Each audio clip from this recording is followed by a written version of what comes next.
അസ്സലാമു അലൈക്കും വറഹ്മത്തുള്ളാഹി തആല വബറകാതുഹു. അൽ മദനി മീഡിയ യൂട്യൂബ് ചാനലിലേക്ക് എല്ലാവർക്കും ഒരിക്കൽ കൂടി സ്വാഗതം. സഹോദരന്മാരെ, സഹോദരിമാരെ, അല്ലാഹു സുബ്ഹാനഹു വ തആല നമ്മുടെ ഈ കൂടലും പിരിയലും ഒരു സ്വാലിഹായ അമലായി സ്വീകരിക്കട്ടെ. സഹോദരന്മാരെ, നമ്മുടെ നൗഫൽ ടി.കെ.ഡി എന്ന് പറയുന്ന യൂട്യൂബ് ചാനൽ നടത്തുന്ന ഒരാൾ, അവൻ്റെ ബാപ്പ മരണപ്പെട്ടു. അല്ലാഹു സുബ്ഹാനഹു വ തആല ആ ഉപ്പയുടെ ഖബർ ജീവിതം അള്ളാഹു സന്തോഷത്തിലാക്കി കൊടുക്കട്ടെ, റാഹത്തിലാക്കി കൊടുക്കട്ടെ. അവർ ദുനിയാവിൽ ചെയ്ത മുഴുവൻ ഹസനാത്തുകളും അവരുടെ ഖബറിൽ അള്ളാഹു ഈനാസാക്കി കൊടുക്കട്ടെ. വല്ല തെറ്റുകുറ്റങ്ങളും ചെയ്തു പോയതിൻ്റെ പേരിൽ അള്ളാഹു സുബ്ഹാനഹു വ തആല ആ ഉപ്പയെ ശിക്ഷിക്കാതിരിക്കട്ടെ. നമ്മിൽ നിന്ന് ഒരുപാട് ആളുകൾ മരണപ്പെട്ടു പോയിട്ടുണ്ട്. അവരുടെ ഖബർ ജീവിതം അള്ളാഹു സന്തോഷത്തിലാക്കി കൊടുക്കട്ടെ. ഞാൻ യൂട്യൂബിൽ ഇന്നലെ ഒരു വീഡിയോ ഇന്നലെ തന്നെ ചെയ്യണമെന്ന് കരുതിയതായിരുന്നു, പക്ഷേ ഞാനത് വിട്ടുപോയി. യൂട്യൂബിലൊരു വീഡിയോ കാണാനിടയായി. എല്ലാവർക്കും സുപരിചിതയായ ഒരു പെണ്ണാണ് ജസ്ന. ഈ കണ്ണൻ്റെ ഫോട്ടോ ഒക്കെ വരച്ചിട്ട് അതിങ്ങനെ പിന്നെ ഒരു കച്ചവടമാക്കിയിട്ട് അതല്ലെങ്കിൽ അതിങ്ങനെ അത് വിൽപ്പന നടത്തുന്ന ഒരാളാണ് അവൾ. അപ്പോൾ അവളുടെ ഒരു പിന്നെ വീഡിയോ ഇന്നലെ ഒന്ന് കാണാൻ ഇടയായി. അപ്പോൾ അതൊന്ന് കേട്ട് നോക്കി നിങ്ങൾ.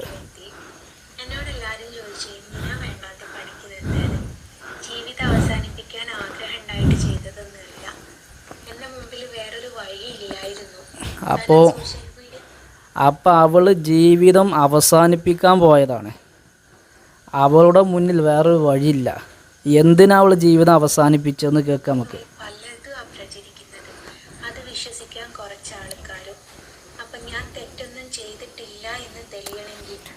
അവൾ ജീവിതം അവസാനിപ്പിക്കാൻ പോയത് വേറൊന്നും കൊണ്ടല്ല. സോഷ്യൽ മീഡിയയിൽ അവളെ വല്ലാതെ പൊങ്കാലിടുന്നുണ്ട്. ഒരുപാട് ആളുകൾ ഇല്ലാത്തതൊക്കെ പ്രചരിപ്പിക്കുന്നുണ്ട്, പറയുന്നുണ്ട്. അപ്പോൾ അതൊന്നും സഹിക്കാൻ വയ്യാത്തത് കൊണ്ടായിരിക്കും അവൾ ആത്മഹത്യക്ക് ശ്രമിച്ചിട്ടുണ്ടാകുക, മരണത്തിലേക്കൊന്ന് മുതിർന്നിട്ടുണ്ടാവുക. അപ്പോൾ ജസ്ന എന്ന് പറയുന്ന ഈ പെണ്ണിനോട് എനിക്ക് പറയാനുള്ളത്, സോഷ്യൽ മീഡിയ കൈകാര്യം ചെയ്യുമ്പോൾ അതൊക്കെ സ്വാഭാവികമാണ്. ബാഡ് കമൻറ്റ് വരലും നെഗറ്റീവ് അടിക്കലും പരിഹസിക്കലും നമ്മെ കരയിപ്പിക്കലൊക്കെ അതൊക്കെ സ്വാഭാവിക. അതിനൊക്കെ താങ്ങാനൊക്കെ കെൽപ്പില്ല ആളുകൾ ഈ ഒരു രംഗത്തേക്ക് ഇറങ്ങിയാൽ മതി. അല്ലാത്ത ആൾ വീട്ടിൽ മുണ്ടാതെ പുറത്ത് കുത്തിറക്കുക നല്ലത്. കാരണം സോഷ്യൽ മീഡിയയിൽ വീഡിയോ ഇടുമ്പോൾ ഒരുപാട് ആളുകൾ അതിനെ കുറ്റം പറയാൻ, നെഗറ്റീവ് അടിക്കാനൊക്കെ ഒരുപാട് ആളുകളുണ്ടാവും. അതൊക്കെ താങ്ങാനുള്ള കെൽപ്പുണ്ടെങ്കിൽ മാത്രം യൂട്യൂബിൽ വന്നിട്ട് വീഡിയോ ചെയ്താൽ മതി, അല്ലെങ്കിൽ സോഷ്യൽ മീഡിയയിലേക്ക് ഇറങ്ങിയാൽ മതി. അപ്പം നെഗറ്റീവ് അടിച്ചതിൻ്റെ പേരിൽ അതല്ലെങ്കിൽ ആരെങ്കിലുമൊക്കെ എന്തെങ്കിലുമൊക്കെ പറഞ്ഞതിൻ്റെ പേരിൽ ഇങ്ങനെയൊക്കെ ചെയ്യാൻ പറ്റുമോ മോളെ? വളരെ മോശമല്ലേ അതൊക്കെ. നമ്മൾ ചിന്തിക്കേണ്ട, ആത്മഹത്യ എന്ന് പറഞ്ഞാൽ എന്താ? അത് വൻകുറ്റത്തിൽപ്പെട്ടതല്ലേ? അല്ലാഹു സുബ്ഹാനഹു വ തആല പൊറുക്കപ്പെടാൻ പറ്റാത്ത തെറ്റല്ലേ?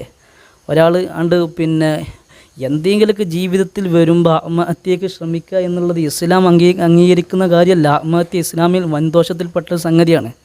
അപ്പോൾ ചെയ്യൽ ഹറാമാണ്, വൻകുറ്റാണ്. അപ്പോൾ ചെയ്യരുത് മോളെ, ഒരിക്കലും ഇനി ചെയ്യരുത്. ഈ വീഡിയോ കാണുന്ന ആളുകൾ ആ ജസ്ന എന്ന് പറയുന്ന ആ പെൺകുട്ടിയിലേക്ക് ഈ വീഡിയോ ഒന്ന് എത്തിച്ചു കൊടുക്കണം. ഒരിക്കലും ചെയ്യാൻ പാടില്ല. പ്രതിസന്ധികളും പ്രയാസങ്ങളൊക്കെ നമുക്ക് ഉണ്ടാകും, അതിനൊക്കെ തരണം ചെയ്ത് മുന്നോട്ട് പോകണം.